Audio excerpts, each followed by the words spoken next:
দেশের উত্তরাঞ্চলের নদ নদীর পানি দ্রুত বাড়ছে। কুড়িগ্রামে দুধকুমার নদের পানি এরই মধ্যে বিপদসীমার উপর দিয়ে বইছে। ডুবেছে জেলার নিচু এলাকা, তলিয়ে গেছে লালমনিরহাটের বহু গ্রাম। এরই মধ্যে সাময়িক বন্যার আশঙ্কার কথা জানিয়েছে পানি উন্নয়ন বোর্ড। সহকর্মীদের তথ্য ও ছবিতে প্রতিবেদন। অবিরাম ভারী বৃষ্টি আর উজানের ঢলে কুড়িগ্রামে সব নদ নদীর পানি দ্রুত বাড়ছে। এরই মধ্যে দুধকুমার নদের পানি বিপদসীমার 21 সেন্টিমিটার ওপর দিয়ে বইছে। তবে ধরলা, ব্রহ্মপুত্র সহ অন্যান্য নদ নদীর পানি এখনো রয়েছে বিপদসীমার নিচে। নিচু এলাকা প্লাবিত হওয়ায় মানুষের দুর্ভোগ বেড়েছে।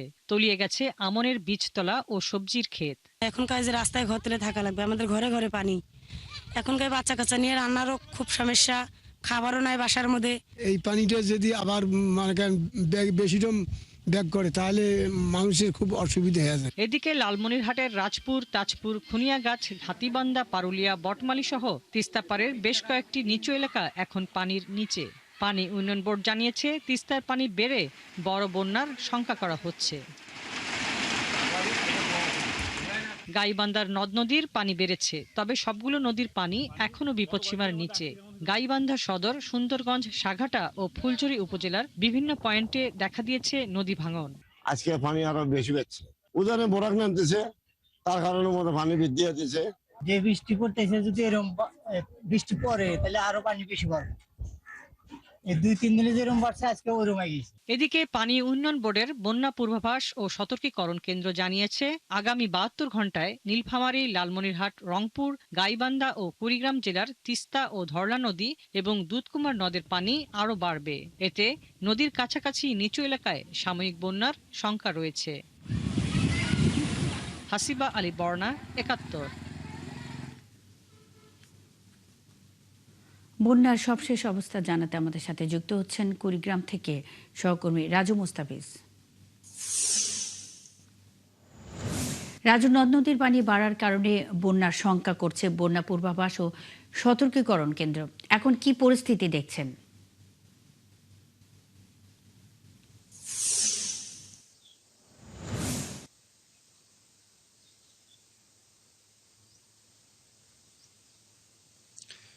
ধন্যবাদ মুন্নি। আসলে সকালবেলায় আপনাকে একটা সুখের খবর বলি যে কুড়িগ্রামে প্রত্যেকটি নদ নদীর পানি কমেছে।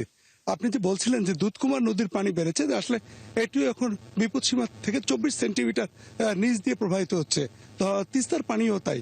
ধরলা, ব্রহ্মপুত্র সহ জেলার যে 16টি নদ নদী রয়েছে, সবগুলি নদ নদীর পানি এখন কমতে শুরু করেছে। 10,000 মানুষ এই নিচু এলাকায় প্লাবিত হয়েছিল। এইসব পানি কমে যাওয়ায় এইসব মানুষদের কষ্ট কিছুটা কমছে এবং যে দুর্ভোগগুলো ছিল মানুষের, সেটাও কিন্তু কমতে শুরু করেছে। তবে যে বীজতলাগুলো ছিল এবং যে নিচু জমির যে সবজি ক্ষেতগুলো ছিল, এগুলো পানি সরে যাওয়ায় হয়তো কৃষকদের একটি সুরক্ষাই হচ্ছে এই বন্যার কারণে। এখন আপনাকে বলে রাখি যে কুড়িগ্রামের পানি উন্নয়ন বোর্ড আমাকে বলেছেন যে আসলে টানা বৃষ্টি কুড়িগ্রাম সহ ভারতের আসাম এবং পশ্চিমবঙ্গে কয়েকদিন ধরে বৃষ্টি হচ্ছিল। এই বৃষ্টির পানি এবং পাহাড়ি ঢলের কারণে যে নদ নদীগুলোর পানি বেড়েছিল, এখন তা কমতে শুরু করেছে। হয়তো আরও এই যদি প্রচণ্ড রোদের কারণে আরও 2-1 দিনের মধ্যে আরও স্বাভাবিক জীবনযাত্রা হয়তো ফিরে পাবে। তবে এই কথাটি ঠিক যে কুড়িগ্রাম জেলায় 16টি নদ নদী, 405টি চরদ্বীপ চড়েছে। এইসব চরদ্বীপ চরে প্রায় 5 থেকে 6 লক্ষ মানুষ বাস করে। এই শ্রমজীবী মানুষরা একটু চরম কষ্টের মধ্যেই আছে, কারণ যখন বন্যা হয় অথবা বন্যা পরবর্তী সময় তাদের কিন্তু কাজের কিছুটা সংকট থাকে, কারণ ওই মানুষগুলো কাজের উপরে নির্ভর করে জীবন চালায়। যেহেতু কাজ একটু কম, এই কারণেই তাদের কিছুটা সাময়িক আর্থিক সংকট হলেও তারা জীবন চালাচ্ছে। তারা বলছে যে হয়তো 2-1 দিনের মধ্যেই স্বাভাবিক হয়ে যাবে এবং তারাও কাজের মধ্যে ফিরবে। এবং জেলা প্রশাসন আমাকে জানিয়েছেন যে তারা বন্যার সম্পূর্ণ প্রস্তুতি নিয়ে রেখেছেন এবং তাদের মধ্যে খাবার রয়েছে, এই খাবার প্রচুর মজুদ আছে। যখনই বন্যা হবে তখনই তারা এই খাবারগুলো ওই দুর্গম এলাকায় পৌঁছানোর ব্যবস্থা করবে। এবং সিভিল সার্জন আমাকে জানিয়েছেন যে বন্যার সময় যে পানিবাহিত রোগ হয় অথবা পানির যে স্যালাইন, ডায়রিয়া হয়, এই ডায়রিয়া রোধের জন্য তাদের কাছে প্রচুর স্যালাইনও মজুদ আছে এবং পানির যে বিশুদ্ধকরণ যে বড়ি, এই ট্যাবলেটও তাদের রয়েছে যাতে কোনো সংকট না হয়। আর আপনাকে একটা কথা বলে রাখি পানি কমে যাওয়ার সাথে সাথে যে বিভিন্ন এলাকায় ভাঙন শুরু হয়েছে। পানি উন্নয়ন বোর্ডের একজন কর্মকর্তা আমাকে জানিয়েছেন যে নদ নদী অববাহিকার ৪৫ কিলোমিটারের মধ্যে প্রায় ৩০টি পয়েন্টে প্রচণ্ড ভাঙন চলছে। এই ভাঙনে প্রায় দিশেহারা হয়ে পড়েছে। গেল ৭ দিনে কুড়িগ্রাম জেলার বিভিন্ন এলাকায় ২০০ ঘরবাড়ি সম্পূর্ণ নদীতে ভেসে গেছে। শত শত একর জমি পানি গর্ভে মিশিয়ে গেছে এবং ভাঙনের মুখে পড়েছে স্কুল, রাস্তাঘাট সবকিছুই। মানুষ আসলে এই ভাঙন রোধের জন্য সাধারণ মানুষ বলছে যে সরকার যদি পরিকল্পিতভাবে কোনো ব্যবস্থা না নেয় তাহলে কুড়িগ্রামের ভাঙন আসলে কখনোই বন্ধ হবে না। কারণ যখনই ভাঙনের মৌসুম শুরু হয় তখনই পানি উন্নয়ন বোর্ড এবং ঠিকাদার কাজ শুরু করে। সাম্প্রতিক সময়ে কুড়িগ্রাম সদর উপজেলার কাঁঠালবাড়ির এলাকায় যে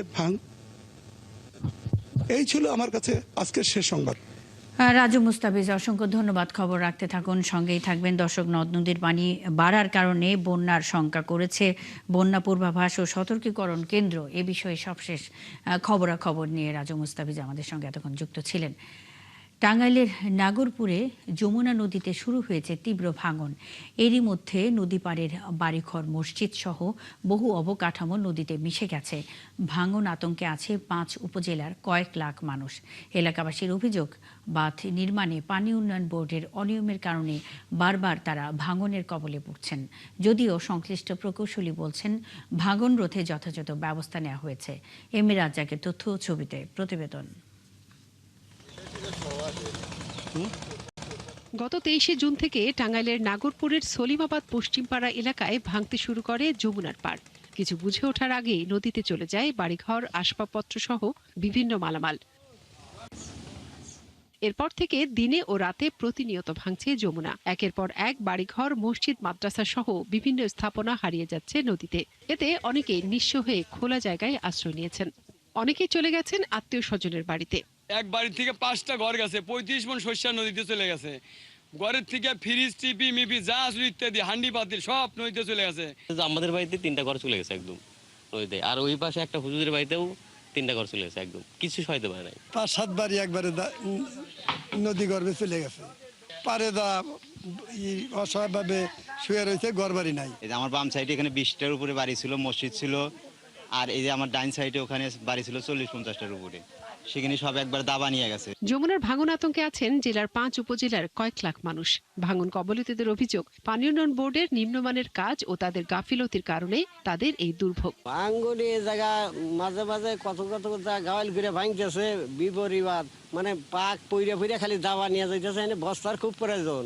এখন যে বর্তমান যে পরিস্থিতিতে জিও ব্যাগ ডালে, এখানে লাগবে 20 নৌকা, 1 নৌকা এসে জিও ব্যাগ করে।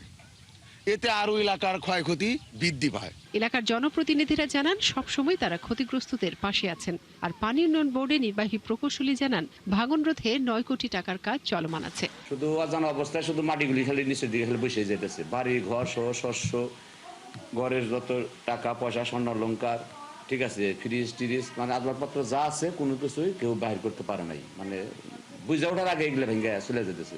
টাঙ্গাইল পানি উন্নয়ন বিভাগের প্রকৌশলীগণ সহ এলাকাটি সরজমিনে পরিদর্শন করা হয়। ওখানে আমাদের জরুরি আপৎকালীন কাজ চলমান আছে। আশা করি এই কাজটি সম্পন্ন হলে ওই সলিমাবাদের অংশে আমাদের নদী ভাঙন থেকে রক্ষা করা সম্ভব হবে। এলাকাবাসী বলছেন ফসলের জমি ভেঙে যাওয়ায় ভুয়াপুর তারাকান্দি যমুনার বাঁধ হুমকির মুখে পড়েছে। মনিরা কাজুরি, ৭১।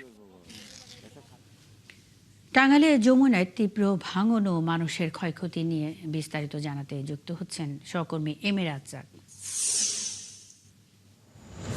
রাজ্জাক, আজ কি পরিস্থিতি জেনেছেন, কি বলছেন নদী পাড়ের মানুষজন? বাঁধ নির্মাণ নিয়ে পানি উন্নয়ন বোর্ড কি বলছে?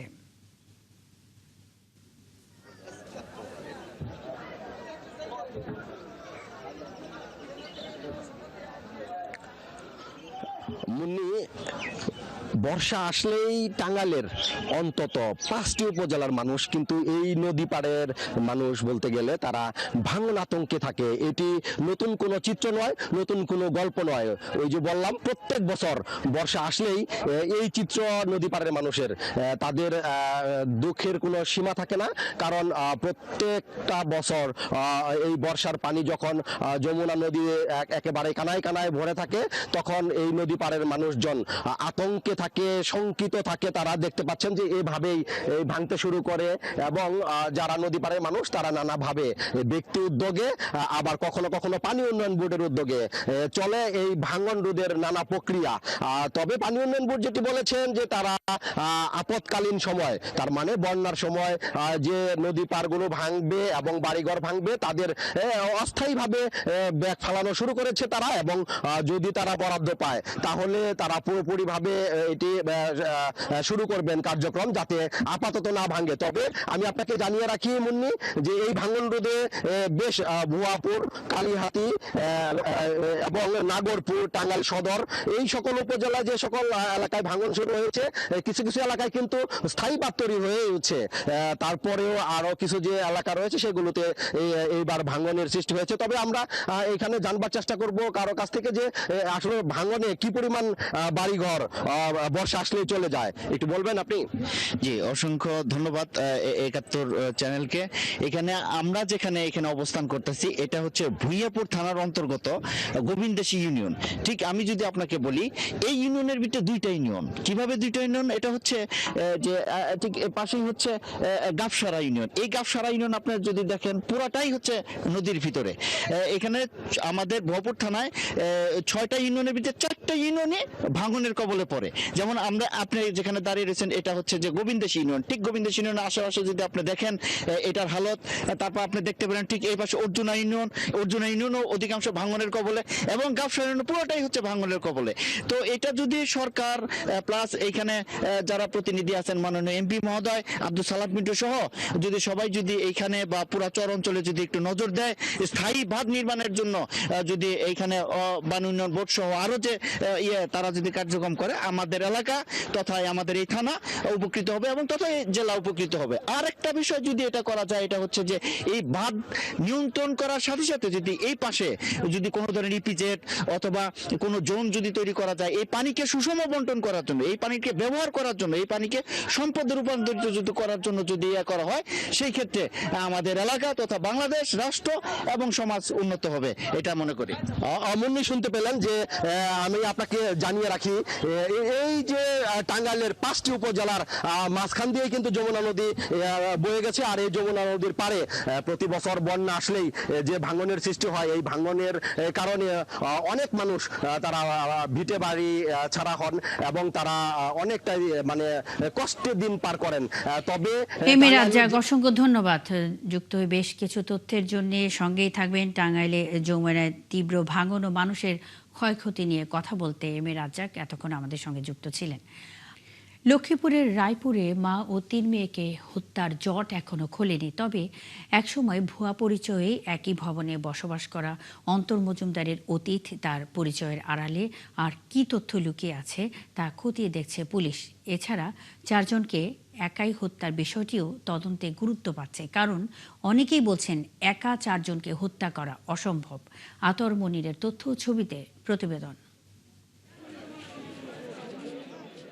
রায়পুরে মা ও 3 মেয়েকে হত্যার আলোচিত এই ঘটনায় জড়িতদের শনাক্ত এবং হত্যার মূল কারণ অনুসন্ধানে তদন্ত অব্যাহত রেখেছে আইনশৃঙ্খলা রক্ষাকারী বাহিনী। পুলিশের তদন্তে উঠে এসেছে এক ভিন্ন তথ্য। প্রায় 1.5 বছর আগে অন্তর মজুমদার অন্তর মিয়াজি নামে পরিচয় দিয়ে একই ভবনে একটি ফ্ল্যাট ভাড়া নিয়েছিলেন। সে সময় তিনি এক নারীকে স্ত্রী পরিচয়ের সঙ্গে রেখেছিলেন। পরে পরিচয় নিয়ে সন্দেহ দেখা দিলে তাকে বাসা ছাড়তে বলা হয়। সেই জাতীয় পরিচয়পত্র এখন পুলিশের জিম্মায় রয়েছে। একটা মানুষ 4টা মানুষকে এইভাবে হত্যা করতে পারে, অবশ্যই তার সাথে কেউ না কেউ যোগসাধক ছিল। এই বিষয়টা আমরা খতিয়ে দেখার জন্য আইন শৃঙ্খলা রক্ষাকারী বাহিনীর প্রতি অনুরোধ জানাচ্ছি। সম্ভবত নেশাগ্রস্ত অবস্থায় এই লোকগুলো মারছে। টাকা বা স্বর্ণ গয়না এরকম থাকতে পারে, এটা জেনে আর কি আক্রমণ করছে। পরিবারের একমাত্র জীবিত সদস্য জুনায়েদ ইসলাম সিফাতের একটাই দাবি, দোষীদের বিচার হোক। তথ্য উদ্ঘাটন করুক পুলিশ, এটাই আমি সকলের কাছে আমার মার ওর বোনের আত্মার মাগফিরাত কামনা করি, সকলে তাদের জন্য দোয়া করবেন। পুলিশ জানায়, ফোনের call record, CCTV footage, forensic আলামত এবং অন্যান্য তথ্য বিশ্লেষণ করছে বিশেষ তদন্ত দল। ধারণা যে সে মাদকাসক্ত ছিল, যে কারণে হয়তো টাকা স্বর্ণালংকার ছিনতাইয়ের উদ্দেশ্যে, ছিনিয়ে নেওয়ার উদ্দেশ্যে এ বাড়িতে প্রবেশ করেছিল। আরো ব্যাপক তদন্তে বিস্তারিত প্রকাশ করা যাবে। তবে কেন এই নির্মম হত্যা, ঘটনার পেছনে অন্য কোনো ব্যক্তি বা পরিকল্পনাকারী জড়িত, এখন এটা জানার অপেক্ষায় আছেন লক্ষ্মীপুরের সর্বস্তরের মানুষ। শান্তা ইসলাম, ৭১। কাতারে সড়ক দুর্ঘটনায় নিহত ৫ প্রবাসীর দাফন সম্পন্ন হয়েছে মঙ্গলবার বাদ জোহর। জানাজার পর সিলেটের কানাইঘাটে গ্রামের বাড়িতে তাদের দাফন হয়। এদিকে প্রাথমিকভাবে নিহতদের প্রত্যেক পরিবারকে ৩৫,০০০ টাকা অনুদান দেওয়ার ঘোষণা দিয়েছে ওয়েজ ওনার্স কল্যাণ বোর্ড। আজিজ জাফরানের ছবি ও মুহিত দিদারের তথ্যে প্রতিবেদন। মঙ্গলবার সকালে ওসমানী আন্তর্জাতিক বিমানবন্দরে মরদেহ গ্রহণ করেন স্বজনরা। উপস্থিত ছিলেন এলাকার জনপ্রতিনিধি সহ বিভিন্ন সামাজিক ও রাজনৈতিক নেতারাও। পাঁচটা পরিবার, তাদের পরিবারের যারা আছে সন্তানাদি, তাদের মুখে হাসি ফুটানোর জন্য তো তারা বিদেশ গিয়েছিল, এমত অবস্থায় তাদের চেষ্টা করবেন। পরে ৫ জনের মরদেহ নেওয়া হয় সিলেট কানাইঘাটে। সেখানে একসাথে সবার মরদেহ পৌঁছালে শোকের আবহে ছেয়ে যায় পুরো গ্রাম। স্বজন সহ বহু মানুষ শোকার্ত পরিবারগুলোকে সমবেদনা জানাতে ভিড় করেন। পরে তারা জানাজায় অংশ নেন।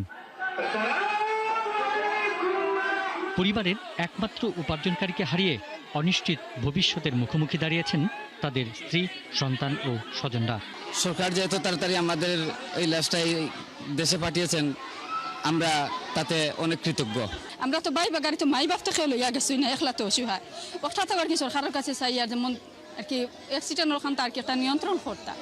ওর ওর যেন ঘটনা যেন ওর যেন সবাই মারি বন্তর বুক খালি ওর।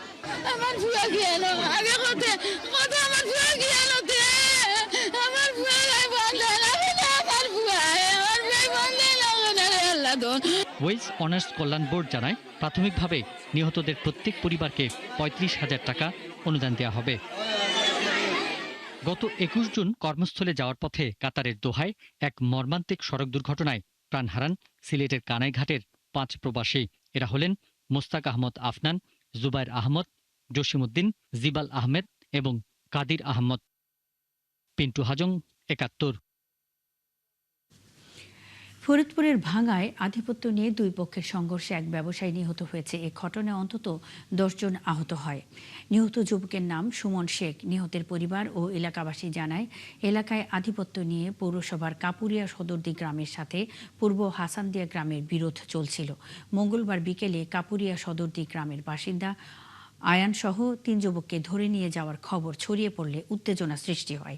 এক পর্যায়ে সন্ধ্যার দিকে উভয় পক্ষের লোকজন বাসস্ট্যান্ড এলাকায় সংঘর্ষে জড়িয়ে পড়ে। সংঘর্ষে সুমন গুলিবিদ্ধ হলে তাকে প্রথমে ভাঙ্গা উপজেলা স্বাস্থ্য কমপ্লেক্সে নেওয়া হয়, পরে ঢাকা মেডিকেল কলেজ হাসপাতালে নেওয়া হলে সেখানে তার মৃত্যু হয়। ফরিদপুরের অতিরিক্ত পুলিশ সুপার ফাতেমা বেগম জানান, সংঘর্ষের ঘটনায় ঢাকা বরিশাল মহাসড়কে দীর্ঘ যানজটের সৃষ্টি হয়। পরে পুলিশ গিয়ে যান চলাচল স্বাভাবিক করে। ঋণ খেলাপি হওয়ায় চট্টগ্রাম ৪ আসন থেকে নির্বাচিত সংসদ সদস্য আসলাম চৌধুরী শপথ নিতে পারবেন না বলে রায় দিয়েছেন আপিল বিভাগ। মঙ্গলবার প্রধান বিচারপতি জুবাইর রহমান চৌধুরী নেতৃত্বাধীন আপিল বিভাগ এই রায় দেন। এ সময় জামায়াতের প্রার্থীকে বিজয়ী ঘোষণার আবেদন জানান আপিলকারীর আইনজীবী। তবে পুনরায় নির্বাচন চেয়েছেন অ্যাটর্নি জেনারেল নুরনবী সরকারের। প্রতিবেদন। ১২ ফেব্রুয়ারি ত্রয়োদশ জাতীয় সংসদ নির্বাচনে চট্টগ্রাম ৪ আসনে ধানের শীষ প্রতীকে বেসরকারিভাবে এগিয়েছিলেন আসলাম চৌধুরী। ঋণ খেলাপির জামিনদার হওয়ায় জামায়াত প্রার্থীর মামলায় গেল ১২ ফেব্রুয়ারি ফল প্রকাশ স্থগিত করে আদালত। মঙ্গলবার জামায়াত প্রার্থীর মামলাটিতে লিভ টু আপিল গ্রহণ করে রায় ঘোষণা করেছেন দেশের সর্বোচ্চ আদালত। যে আপিল বিভাগের পূর্ণাঙ্গ রায়টি না দেখে এর কনসিকুয়েন্স কি হবে বলা উচিত হবে না। আমি প্রত্যাশা করি যে জনগণ তাদের মতামত আবার প্রকাশ করার সুযোগ পাবে। এই রায়ে আপিল বিভাগ নির্ধারণ যে তার মনোনয়ন বাতিল ঘোষণা করেছেন। যেহেতু তিনি ঋণ খেলাপি হিসেবে জনাব আসলাম চৌধুরীর নমিনেশন বাতিল ঘোষণা করা হলো। আসনটিতে পুনর্নির্বাচনের পক্ষে যুক্তি তুলে ধরেন অ্যাটর্নি জেনারেল। পূর্ববর্তী নির্বাচনে যে কারণে আজকে আপিলটি মঞ্জুর হলো এবং তার নির্বাচন তো হওয়া সত্ত্বেও তিনি হয়তো সে নির্বাচনের ফলাফলটি ভোগ করতে পারবেন না, এবং পরবর্তী নির্বাচনের ক্ষেত্রে তিনি যদি সে অযোগ্যতা কাটিয়ে উঠে যোগ্য হন, তাহলে তো তার তো নির্বাচনে প্রার্থী হওয়ার ক্ষেত্রে কোনো আইনগত বাধা থাকার কথা না। সর্বোচ্চ ভোট যিনি পান তিনি যদি অযোগ্য ঘোষণা হন তাহলে প্রচলিত নিয়মে তার পরের জন নির্বাচিত ঘোষিত হয়। স্থানীয় সরকার নির্বাচনে নিকটতম প্রার্থীকে বিজয়ী ঘোষণার আইনগত বিধান আছে, তবে সংসদ নির্বাচনে এমন বিধান নেই বলে জানান আইনজীবীরা। নুনবী সরকার, ৭১, ঢাকা। এক দশকেরও বেশি সময় অচল ময়মনসিংহ মেডিকেলের ক্যান্সার রোগীদের একমাত্র ভরসা কোবাল্ট 16 মেশিন। একমাত্র সিটি স্ক্যান মেশিনটিও বিকল। রোগীর স্বজনরা বলছেন এক্স-রে ফিল্ম, আল্ট্রাসনোগ্রাম ও ওষুধ সরবরাহ সহ নানা সংকট রয়েছে ময়মনসিংহ মেডিকেলে। এতে ব্যাহত হচ্ছে চিকিৎসা সেবা। বাবুল হোসেনের তথ্য ও নুরুজ্জামানের ছবিতে প্রতিবেদন। ময়মনসিংহ মেডিকেল কলেজ হাসপাতালের রেডিওথেরাপি বিভাগে 2015 সাল থেকে বন্ধ রয়েছে কোবাল্ট 60 মেশিন। এতে ক্যান্সার রোগীদের চিকিৎসা কার্যক্রম মারাত্মকভাবে ব্যাহত হচ্ছে। একই সঙ্গে এক্স-রে ফিল্ম সংকটে প্রতিদিনের চাহিদার বড় অংশই পূরণ করা যাচ্ছে না। সিটি স্ক্যান মেশিন বিকল থাকায় জরুরি রোগীদেরও ভোগান্তি বাড়ছে। এখানে অসুস্থ মানুষ যদি আসে, যে হয়রানি হয় উনি মারা যাবে এখানেই, উনি আর সুস্থ অবস্থায় ফিরে বাড়িতে যাইতে পারবো না। দেখা যায় নারী পুরুষ মিলা 100 জন নিয়ে দেয়, বাকি সবগুলো ঘুরে জায়গা, পরের দিন আবার দাঁড়ায়, আবার পরের দিনে আবার নতুন রোগী আছে, তাতে হয়রানি খেলি। এখানে শুনি যে ফিল্ম নাই, মেডিসিন নাই, এরকম কথা শুনি। কেন সরকারি হসপিটালে তো সবকিছু থাকার কথা। আল্ট্রাসোনোগ্রাম পরীক্ষার ক্ষেত্রেও রয়েছে দীর্ঘ অপেক্ষা। সরকারি ওষুধের সরবরাহ কমে যাওয়ায় অধিকাংশ ওষুধ কিনতে হচ্ছে বাইরে থেকে। আমি 6 দিন ধরে আলতা করবার জন্য ঘুরতেছি। আমার কিডনিতে পাথর, আমার সব সময় বমি হয়, আমি খুবই অসুস্থ, আমি করতে পারতাছি না আলতাটা। কারণ একটা এক্সরে করতে আমরা 2-3 দিন ঘুরতে হয়। বিকালে এক্সরে রিপোর্ট নিয়ে জমা নিত, টাকা নিত, এখন নেয় না, বন্ধ, বুঝছেন। এরপর পদে পদে আপনি হয়রানি আর হয়রানি। এটা আমাদের জন্য অনেক ভোগান্তি, তো এটা হাসপাতালের কর্তৃপক্ষ এটা তাদের নজরে নেওয়া দরকার। ময়মনসিংহ মেডিকেলের রেডিওথেরাপি বিভাগের প্রধান জানান, এ নিয়ে বহুবার চিঠি চালাচালি করেও কোনো লাভ হয়নি, যে কারণে ক্যান্সার রোগীদের কেমোথেরাপি সেবা বন্ধ। স্বাস্থ্য মন্ত্রণালয়ে চিঠি পাঠিয়েছি এটি ঠিক করার জন্য। যখন দেখা গেছে যে এটি আর ঠিক করা সম্ভব না, তখন এটিকে বিকল ঘোষণা করে তারপরে মানে এটিকে যে কন্ডেমেশন বলে সরকারি ভাষায়, সেটাকে করার জন্য চিঠি পাঠিয়েছি। আর হাসপাতালের সহকারী পরিচালক জানান, অর্থ বছরের শেষ দিকে কিছু সংকট দেখা দিয়েছে, তবে এটা সাময়িক। এটা অর্থ বছরের শেষ, হ্যাঁ, স্বাভাবিকভাবে এটা হচ্ছে 1000 শয্যা বিশিষ্ট হাসপাতাল, রোগী থাকে 4000-এর মতো। আমরা সারা বছরই এই যে ফিল্মগুলা সেটা প্রোভাইড করতে যেয়ে দেখা যায় লাস্টের দিকে একটু আমাদের সরবরাহটা কম থাকে। 1000 শয্যার এই হাসপাতালে প্রতিদিন কয়েক হাজার রোগী চিকিৎসা সেবা নিতে আসেন। আল ইমরান, ৭১। হাজার কোটি টাকা ব্যয়ে সুনামগঞ্জ মেডিকেল কলেজের হাসপাতাল ভবন নির্মাণ শেষ হয়েছে, কিন্তু চালু হচ্ছে না কার্যক্রম। এতে ক্লিনিক্যাল ক্লাস থেকে বঞ্চিত হচ্ছেন অন্তত 350 শিক্ষার্থী। পাশাপাশি এলাকাবাসী স্বাস্থ্যসেবা থেকে বঞ্চিত হচ্ছেন। হাসপাতাল চালুর দাবিতে 1 সপ্তাহের বেশি সময় আন্দোলন করছে শিক্ষার্থীরা। কর্তৃপক্ষ বলছে, লোকবল অনুমোদন না হওয়ায় হাসপাতাল চালু করা যাচ্ছে না। শহীদ নূরের তথ্য ছবিতে প্রতিবেদন। 2021 সালে অস্থায়ী ক্যাম্পাসে 50 জন শিক্ষার্থী নিয়ে সুনামগঞ্জ মেডিকেল কলেজের যাত্রা শুরু। 2023 সালে এটি সদর উপজেলার মদনপুরে স্থায়ী ক্যাম্পাসে স্থানান্তর হয়। এরই মধ্যে ক্যাম্পাসে 500 শয্যার হাসপাতাল নির্মাণের জন্য 10 তলা ভবনের কাজ শেষ হয়েছে, কিন্তু হাসপাতালের কার্যক্রম চালু হচ্ছে না। এতে হাতে কলমে ক্লাস করতে পারছে না শিক্ষার্থীরা। হাসপাতাল চালু ও প্রশাসনিক অব্যবস্থাপনার প্রতিবাদে গত 22 জুন থেকে ক্লাস বর্জন করে আন্দোলন করছে শিক্ষার্থীরা।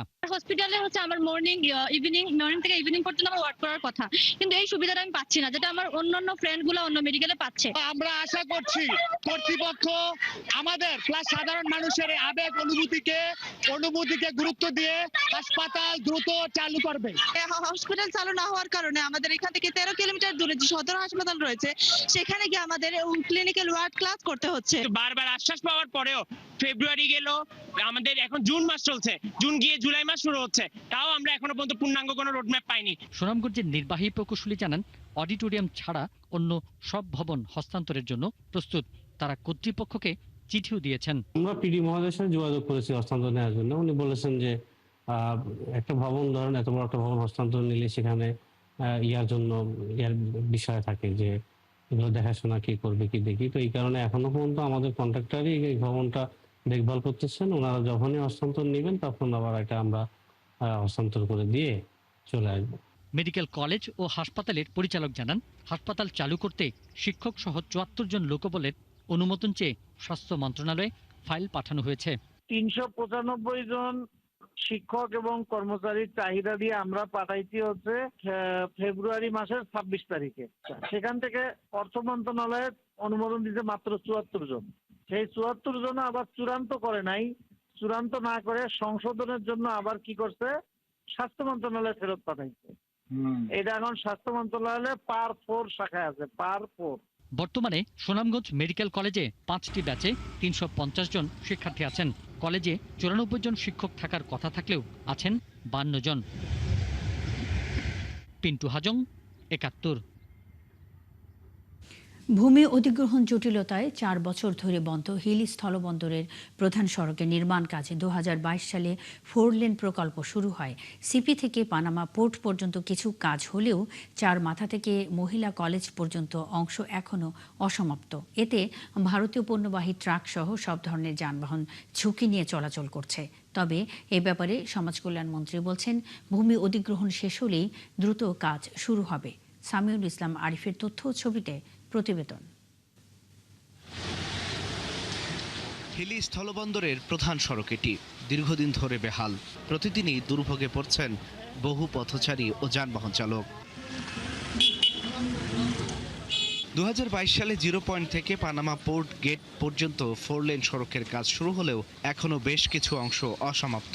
ভারত থেকে আসা শত শত পণ্যবাহী ট্রাকও চলাচল করে এই সড়ক দিয়েই, যে কারণে বর্ষায় কাদা আর শুকনো মৌসুমে ধুলোবালিতে চরম ভোগান্তিতে পড়ছেন রোগী, শিক্ষার্থী ও ব্যবসায়ীরা।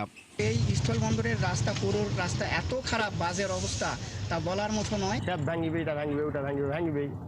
রাস্তা খারাপ তো, লোক ধোয়াও তো যায় না। রাস্তা এরকম আছে, এর উপর ইটা ঢালে ফির ডলান যায়, ইটা ফির যাবে রাস্তা। রাস্তা গাড়ি চলার খুব অসুবিধা। একদিন ভ্যান চালালে পরের দিন ভ্যান গাড়ি ঠিক করা লাগে। আর সাধারণ মানুষের যা ভোগান্তি, চলার উপযোগী না। দ্রুত কাজ শেষ করার দাবি জানিয়েছেন এলাকার সব শ্রেণী পেশার মানুষ। প্রায় 17 বছর থেকে আমরা শুনতেছি রাস্তাটা হবে কিন্তু হচ্ছে না। আশা করবো আমাদের এই মন্ত্রী মহোদয় যত দ্রুত সম্ভব আমাদের রাস্তাটা চলাচলের উপযোগী করে দেখ। এদিকে সমাজ কল্যাণ মন্ত্রী জানিয়েছেন, ভূমি অধিগ্রহণের কাজ শেষ হলেই কয়েক মাসের মধ্যে বাকি নির্মাণ কাজ শুরু হবে। জমি আক্রয়ের জন্য যে টাকা দেওয়া দরকার, বর্তমান সরকার আমাদের প্রধানমন্ত্রীর কাছে নোটিশ নেওয়ার পর উনি এটা টাকা অলরেডি দিয়ে দিয়েছেন এবং এই ক্ষতিপূরণের টাকা পাওয়ার সাথে সাথে কাজ শুরু হয়ে যাবে। 0 পয়েন্ট থেকে পানামা পোর্ট গেট পর্যন্ত প্রায় 2 কিলোমিটার সড়ক উন্নয়নে ব্যয় ধরা হয়েছে 50 কোটি টাকা। আল ইমরান, ৭১। ভূমি অধিগ্রহণ জটিলতায় 4 বছরেও শেষ হয়নি হিলি সড়কের কাজ। এ বিষয়ে আরো জানাতে সহকর্মী সামিউল ইসলাম আরিফ যুক্ত হচ্ছেন। আরিফ, প্রকল্প শুরুর 4 বছরেও কাজ শেষ না হওয়ার কারণ কি? এ নিয়ে প্রশাসন কি বলছে জানতে চাই।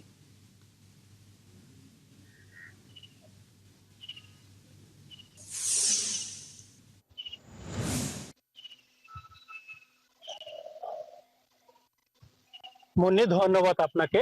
আপনি যেটি বলছেন যে আসলে ভূমি অধিগ্রহণের কারণেই কিন্তু, জটিলতার কারণেই কিন্তু হিলি স্থল বন্দরের যে প্রধান সড়ক রয়েছে সেটি কিন্তু কাজ থমকে রয়েছে।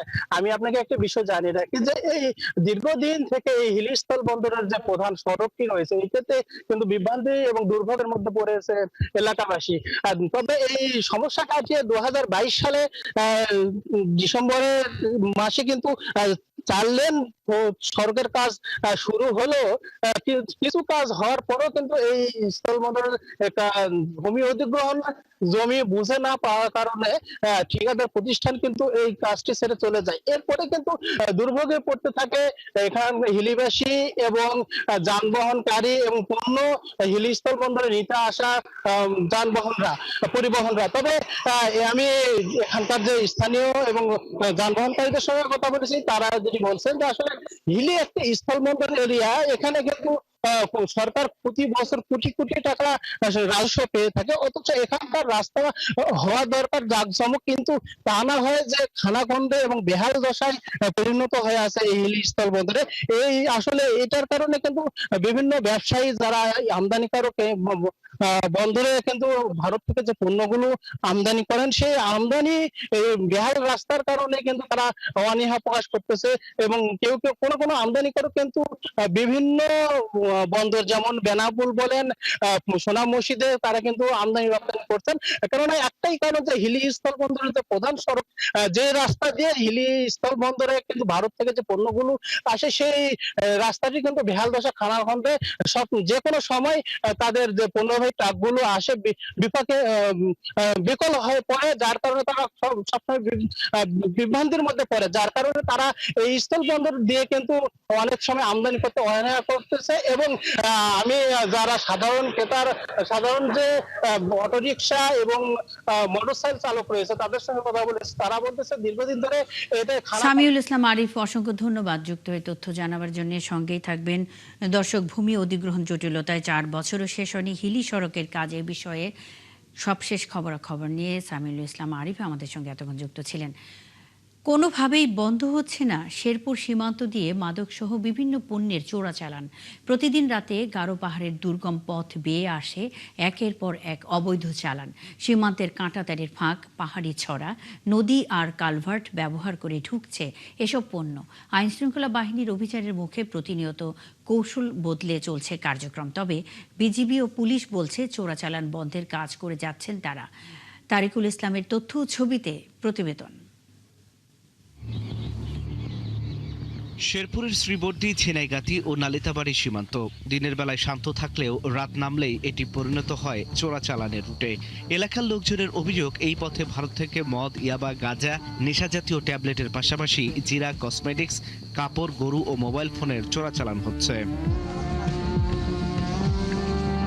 এলাকার মানুষ আরও জানান, অসাধু বাহক ও পরিবহন চক্রের মাধ্যমে সীমান্ত পেরিয়ে এসব পণ্য প্রথমে অস্থায়ী গুদামে রাখা হয়, পরে বিভিন্ন রুটে দেশের নানা প্রান্তে ছড়িয়ে দেওয়া হয়। এই জায়গার আমাদের সিন্ডিকেটের মূল হোতা হলো জয়নাল এবং কাজল। কাজল হইল কুচ আর জয়নাল হইল মুসলমান। এরা বিভিন্ন সময় ধরাও পড়ছে, কিন্তু তারপরে এরা যেন ধরা ছোঁয়ার বাইরে। এলাকাবাসী যদি কোনো বাধা দেয় তাদের উপরে মারধর, হামলা সৃষ্টি করে। মাদক ভারত থেকে পার করে নিয়ে এসে আপনার একদিন পাহাড়ে রাখে হেরা, পরের দিন স্কুল কইরা এই যে বস্তাত কইরা অটো দিয়ে নিয়ে যায়। রাতের বেলা বিভিন্ন জায়গা থেকে লোক আইসা ওই মালটা নিয়ে বাড়ির আশেপাশে কোথাও রেখে দেয়, রাখার পর আপনার সকালে সাপ্লাই করে দেয়। মানবাধিকার কর্মীরা বলছেন, এই চোরাচালান তরুণ সমাজ ও সামাজিক নিরাপত্তার জন্য বড় হুমকি। আর রাজনৈতিক আশ্রয় প্রশ্রয় বন্ধের দাবি জানিয়েছেন আইনজীবীরা। তরুণ সমাজকে রক্ষার জন্য অবশ্যই আমাদেরকে এই মাদক দ্রব্যের বিষয়ে সচেতন হতে হবে এবং শক্ত হাতে এটিকে দমন করতে হবে। দলীয় নেতাকর্মী যারা আছে, বিশেষ করে শেরপুর জেলা প্রেসিডেন্ট সেক্রেটারি যারা আছে, তাদেরকে আমি রিকোয়েস্ট করব এই বিষয়টা যদি তারা সিরিয়াসলি নেয়। পুলিশ বলছে, সীমান্ত এলাকায় তাদের কার্যক্রম সীমিত হলেও গোয়েন্দা নজরদারি বাড়ানো হয়েছে। আর বিজিবির দাবি, চোরাচালান ঠেকাতে নিয়মিত অভিযান চলছে। বাংলাদেশ পুলিশও এক্ষেত্রে অত্যন্ত তৎপর আছে, বিজিবির সাথে সমন্বয় করে কাজ করে এবং বিজিবিও আমাদেরকে সার্বিকভাবে সহযোগিতা করে। এটা ভালো যে আমরা শেরপুর জেলায় বিজিবি এবং বাংলাদেশ পুলিশ একসাথে মিলে সমন্বয় করে কাজ করতে পারছি। আমরা মোবাইল কোর্ট পরিচালনা করছি এবং মোবাইল কোর্ট পরিচালনার মাধ্যমে দোষী ব্যক্তিদেরকে দোষী সাব্যস্তের মাধ্যমে তাদেরকে প্রয়োজনীয় শাস্তি প্রদানের ব্যবস্থাও করা হচ্ছে। 2025 সালের জানুয়ারি থেকে নভেম্বর পর্যন্ত ময়মনসিংহ সেক্টরে অভিযান চালিয়ে প্রায় 60 কোটি 58 লাখ টাকার চোরাই মালামাল জব্দ এবং 114 জনকে আটক করেছে বিজিবি। আল ইমরান, 71। সরকারি নথিতে এতিমখানা, কিন্তু খোঁজ নিয়ে মিলছে না কোনো কার্যক্রমের অস্তিত্ব। তবুও বছর পর বছর এসব প্রতিষ্ঠানের নামে দেয়া হচ্ছে সরকারি বরাদ্দ। সম্প্রতি বরিশালের বাকেরগঞ্জে এমন 15টি কথিত এতিমখানার নামে বরাদ্দ দেওয়া হয়েছে প্রায় 9 লাখ টাকার খাদ্যশস্য। কিভাবে অস্তিত্বহীন প্রতিষ্ঠানগুলোর নামে এই বরাদ্দ দেয়া হলো তা নিয়ে উঠেছে নানা প্রশ্ন। জুয়েল তালুকদারের তথ্য ছবিতে প্রতিবেদন। 2025 সালে বরিশালের বাকেরগঞ্জ উপজেলা নির্বাহী কর্মকর্তা রুমানা আফরোজের সুপারিশে জেলা ত্রাণ ও পুনর্বাসন কার্যালয় থেকে 15টি এতিমখানায় 9 লাখ টাকা বরাদ্দ দেয়া হয়। তখন থেকেই এই বরাদ্দ নিয়ে সচেতন মহলে প্রশ্ন ওঠে। সেই বরাদ্দকৃত তালিকা ধরেই উপজেলার একাধিক এলাকায় সরেজমিনে যায় টিম 71। কিন্তু একটি এতিমখানারও অস্তিত্ব মেলেনি। এলাকাবাসী বলছেন, নামের কিছু অংশ পরিবর্তন করে এই প্রকল্পের বরাদ্দ আত্মসাৎ করা হচ্ছে। মাদ্রাসার যে হাফিজে হুজুর ছিল ওনার সাথে কথা বলেছি এবং আমার অফিসে খবর নিয়েছি, কিন্তু আমরা শুনছি যে বরাদ্দ হয়েছে 3 টন জিয়ার, কিন্তু আমরা কোনো পাইনি। কাগজে উল্লেখ যে প্রতিষ্ঠান রয়েছে ইসলামিয়া হাফিজি মাদ্রাসা ও লিল্লা বোর্ডিং এতিমখানা, এ নামে আমাদের এই প্রতিষ্ঠান না। এমন ঘটনায় ক্ষুব্ধ উপজেলার বিভিন্ন এতিমখানার সংশ্লিষ্টরা। আর এলাকার সচেতন মহল বলছে, এমন প্রতারণার কারণে প্রকৃত এতিমরা বঞ্চিত হচ্ছে। ওই নামের এতিমখানা আমার জানা মতে আমি দেখি না, বা বিভিন্ন ওস্তাদের সাথে কথাবার্তা হয়, কিন্তু এইভাবে কোনো নামের তালিকা আমরা জানা নেই। যেটা ধারণা করলাম যে এটা আসলে অন্য নিয়েতে তারা একটা কাজটা করছে, লুটপাট বা অন্য কোনো তাদের চক্রান্ত থাকতে পারে। মাদ্রাসার নাম দিয়া তারপর এভাবে খাচ্ছে, এই যারা খায় তাদের কঠোর বিচার হওয়া উচিত। এমন বিচার হওয়া উচিত যেই বিচারে সমস্ত জায়গার লোকই সর্ব সেক্টরের অন্যায়গুলো দূরীভূত হয়। এই বিষয়ে কথা বলতে চাননি উপজেলা ত্রাণ ও পুনর্বাসন কর্মকর্তা। তবে বিষয়টি খতিয়ে দেখার আশ্বাস দিয়েছেন উপজেলা নির্বাহী কর্মকর্তা।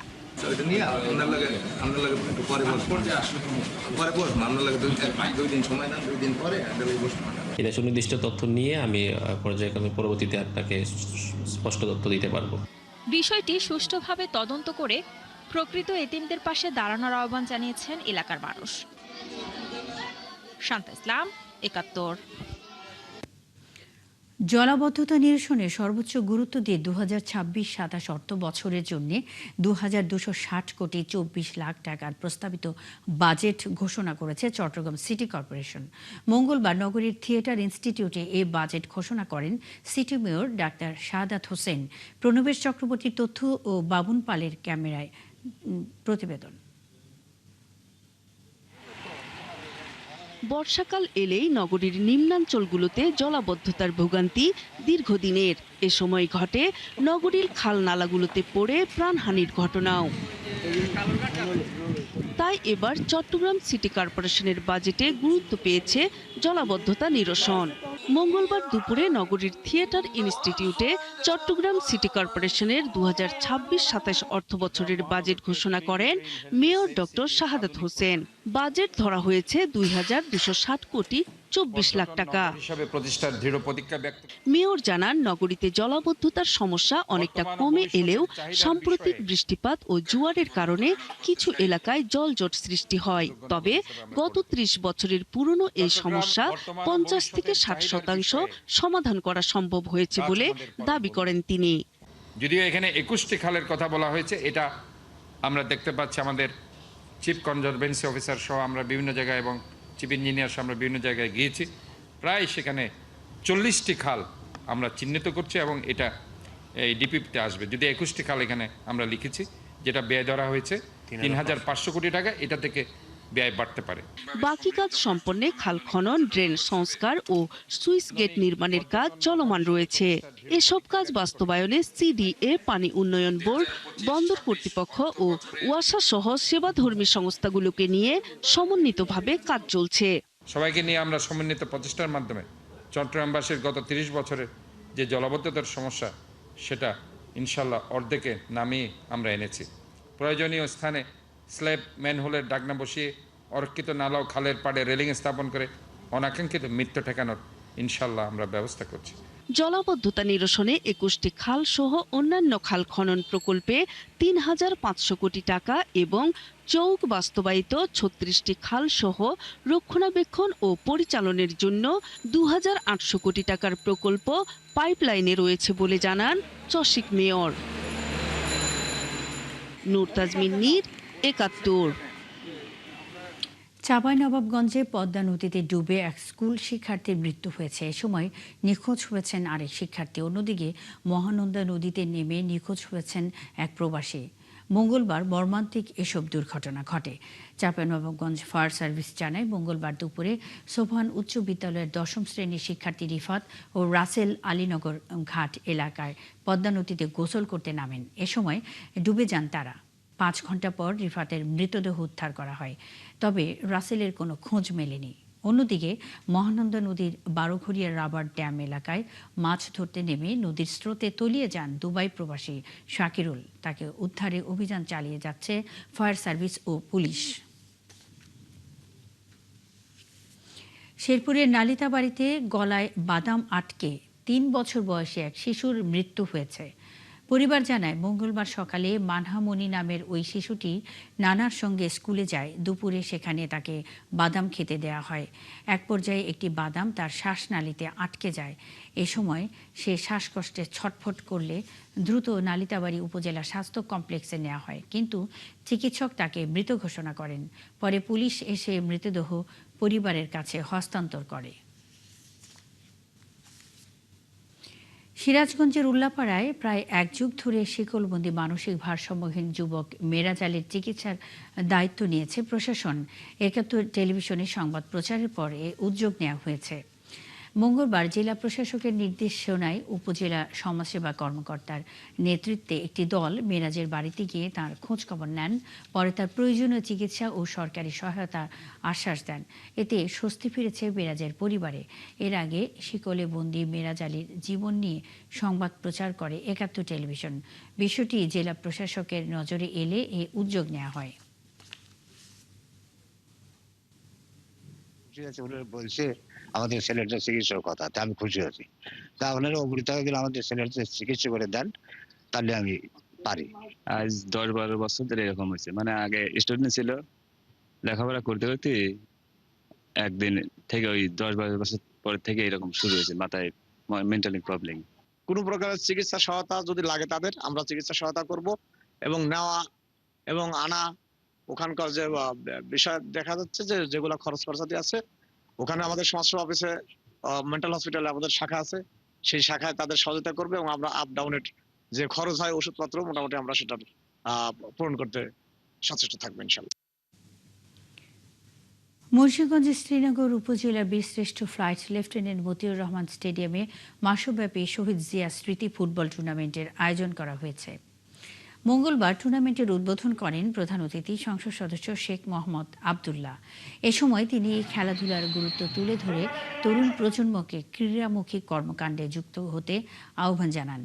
টুর্নামেন্টের সার্বিক পরিচালনার দায়িত্বে রয়েছেন শ্রীনগর উপজেলা বিএনপির সাধারণ সম্পাদক হাফিজুল ইসলাম খান। আয়োজকরা জানান, এই টুর্নামেন্টের মাধ্যমে স্থানীয় ক্রীড়াঙ্গনে নতুন প্রতিভা বিকাশের পাশাপাশি যুব সমাজের মধ্যে ভ্রাতৃত্ববোধ, শৃঙ্খলা, সামাজিক সম্প্রীতি আরও দৃঢ় হবে।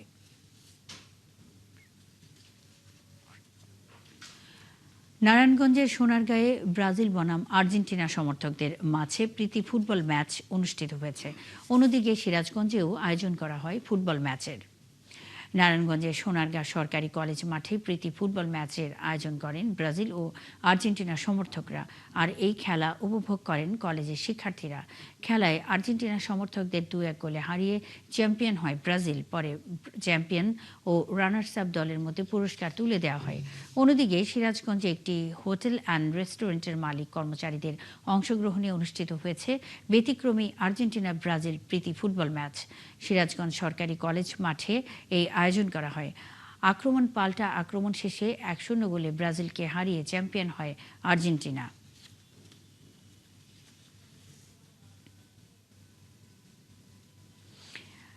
ফুটবল বিশ্বকাপের চেনা জোয়ারে ভাসছে পুরো বাংলাদেশ। সেই উচ্ছ্বাসের ঢেউ এসেছে বগুড়াতেও।